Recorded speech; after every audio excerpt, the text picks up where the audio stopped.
Қайырлы күн, баршаңызға өте дәмді, ерекше түрік тағамы маклубе дайындаймыз.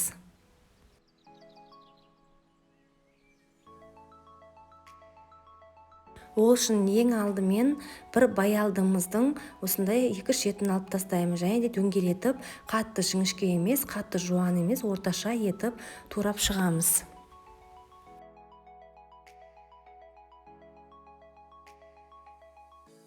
Сәбізді де дәл солай дөңгелетіп турап шығамыз.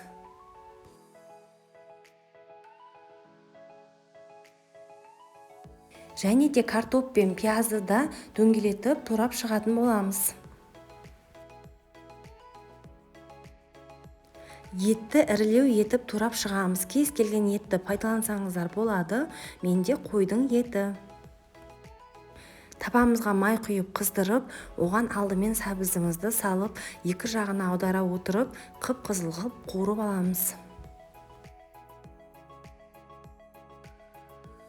Қуырылған сәбізімізді құрғақ майлықтың үстіне сүзіп аламыз.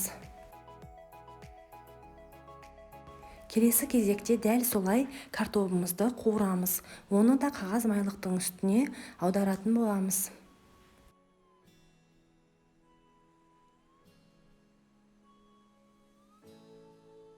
Келесі кезекте дөңгелек етіп туралған баялдымызды қуырамыз. Оны да келесі бетіне аударуды ұмытпаймыз. Құрғақ майлықтың үстіне артық майларын сіңіру үшін сүзіп аламыз. Тапамызға аздап май құйып, оны қыздырып, етімізді салып, қызарғанша 5-10 минут қуырамыз.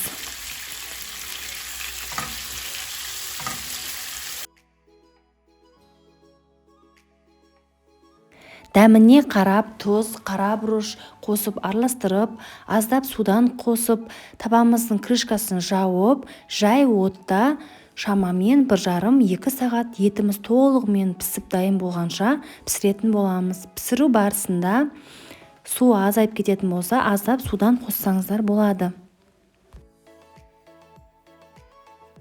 Ет пісіп жатқан кезде табамызға аздап майды құйып, жақсылап жуылған күрішімізді салып, қатты отта майға қуыратын боламыз. Шамамен 5-10 минуттай аудара отырып, араластыра отырып қуыруымыз қажет.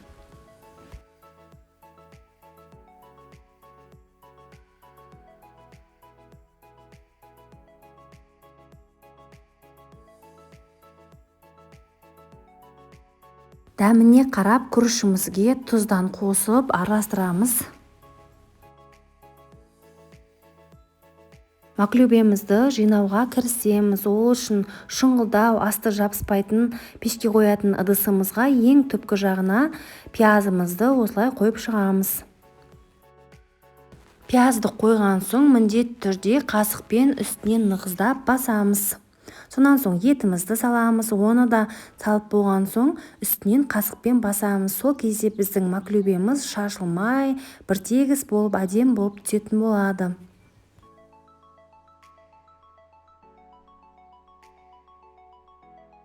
Етті салып болған соң үстінен тұздан себеміз. Келесі кезекте сәбізімізді дәл солай салып шығамыз. Және де оны да қасықпен басып, үстінен тұздан себуді ұмытпаймыз.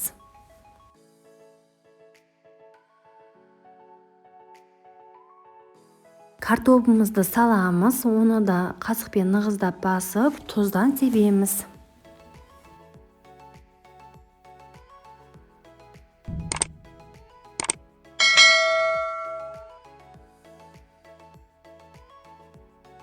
Баялдымызды саламыз, оны да қасықпен басып, тұздан себеміз.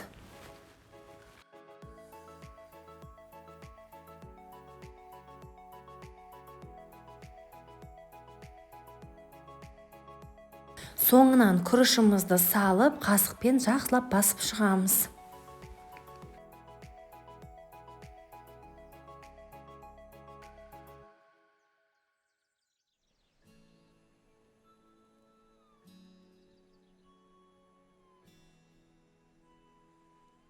Ыстық қайнап тұрған суымыздан құямыз. Суымыз күріштен 1 сантиметр асып тұру керек.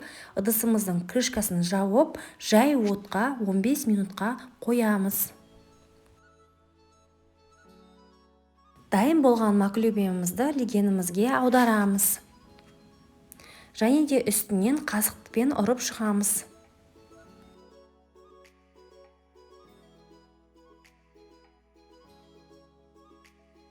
Үстінен қасықпен осылай ұрып шығамыз. Абайлап жоғары қарай ыдысымызды көтереміз. Сол кезде маклюбиямыз шашылмай әдемі біркелкі болып түседі.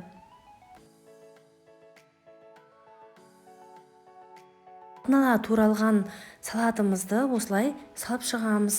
Және де орта жағын бос қылып қалдырамыз. Ол жерге айраннан құямыз.